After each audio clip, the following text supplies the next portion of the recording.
లో పవన్ 1,00,000 ఓట్ల మెజార్టీతో గెలిపించుకుంటామని జనసేన నాయకులు సోరవరపు కృష్ణార్జునరావు అన్నారు. పవన్ గెలుపు కోసం అగ్రహారం సూర్యనారాయణమూర్తి గుడి దగ్గర తొలి తిరుపతి వెంకటేశ్వర స్వామి వరకు పాదయాత్ర చేస్తామని తెలిపారు.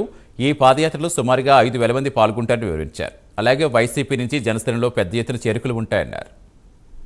ఈరోజు జనసేన పార్టీ అధ్యక్షులు వారు పవన్ కళ్యాణ్ గారు ఆ పిఠాపురాన్ని పోటీ చేయడం చాలా ఆనందంగా ఉంది. యోగ కుటుంబం అంటే నాకు చాలా ఇష్టం. అదేవిధంగా మా పిఠాపురాన్ని ఎన్నో సంవత్సరాలు రావాలని ముందే నేను కోరిక ప్రార్థించాను.